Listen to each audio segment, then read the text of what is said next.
আজি আমালোক এই ভিডিঅ'টোত আলোচনা কৰিম যেহেতু 15 আগষ্ট আহি আছে তো স্বাধীনতা দিৱস উপলক্ষে যদি কোনোবা ছাত্ৰ ছাত্ৰীয়ে অসমীয়াত ভাষণ দিব বিচাৰে তেন্তে তাৰ বাবে এইখন ভিডিঅ' তো আমালোক বেছি দেৰি নকৰি ভিডিঅ'টো আৰম্ভ কৰি আছো। ঠিক আছে, মই আগতে কৈ আছো যিবোৰ ছাত্ৰ ছাত্ৰীয়ে স্বাধীনতা দিৱসৰ দিনা ভাষণ দান কৰিব বিচাৰি আছে তেওঁৰ বাবে এই ভিডিঅ'টো বহুত গুৰুত্বপূৰ্ণ হ'ব আৰু অসমীয়া মাধ্যমত যিবোৰে দিব বিচাৰে। ঠিক আছে, স্বাধীনতা দিৱস উপলক্ষে ছাত্ৰ ছাত্ৰীৰ বাবে ধুনীয়া ভাষণ ভাল লাগিলে আমাৰ DMK আসাম চেনেলটো সাবস্ক্ৰাইব কৰিবলৈ নাপাহৰিব।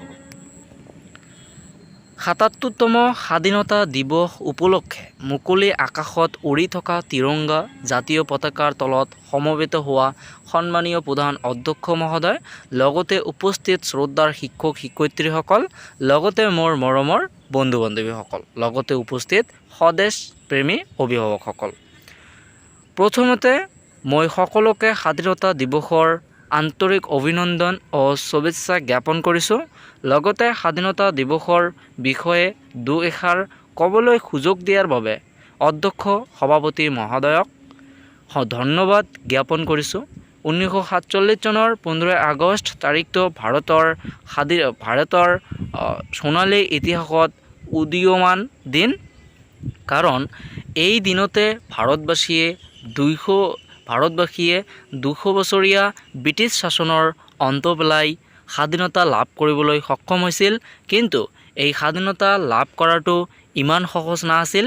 এই স্বাধীনতা লাভ কৰিবলৈ বহুতো স্বাধীনতা সংগ্ৰামী আৰু বীৰ পুৰুষে বিভিন্ন সংগ্ৰাম বা আন্দোলন কৰাৰ লগতে বহুজনে দেশ মাতৃৰ বাবে নিজৰ জীৱনো বলিদান দিছিল।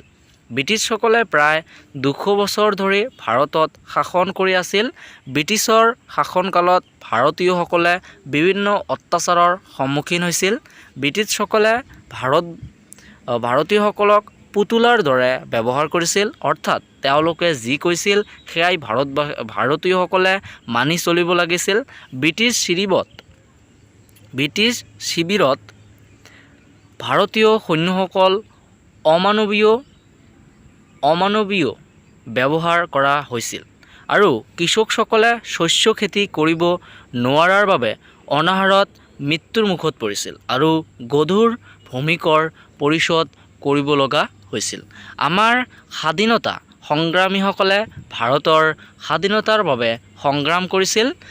মহাত্মা গান্ধী, সুভাষ চন্দ্ৰ বসু, ভগত সিং, চৰ্দাৰ বল্লভভাই পেটেল, জৱাহৰলাল নেহৰু, ৰাণী লক্ষ্মীবাই, মংগল পাণ্ডে, দাদাভাই নৌৰোজীৰ দৰে বিখ্যাত নেতাসকলে ব্ৰিটিছসকলৰ বিৰুদ্ধে নিৰ্ভয়ে যুঁজ দিছিল।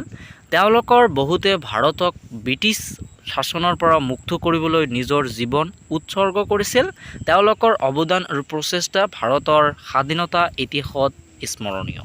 এনেদৰে দেশ মাতৃৰ বাবে কৰা কঠিন আৰু দীঘলীয়া সংগ্ৰাম কৰি বীৰ পুৰুষসকলে অৱশেষত ব্ৰিটিছ শাসনৰ অন্ত পেলাই 1947 চনৰ 15 আগষ্ট তাৰিখে অৰ্থাৎ আজিৰ এই বিশেষ দিনটোতে ভাৰতবাসীয়ে স্বাধীনতা অৰ্জন কৰিবলৈ সক্ষম হৈছিল।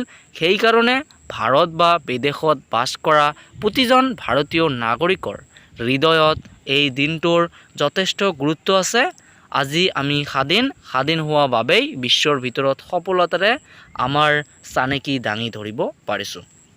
ছাত্ৰ ছাত্ৰীসকল, যিবোৰে 15 আগষ্টৰ দিনা ভাষণ দান কৰিব বিচাৰি আছে, আশা কৰোঁ এইখন ভাষণ তোমালোকৰ ভালে লাগিছে। মোৰ তৰফৰ পৰা এইটো তোমালোকক দিলোঁ।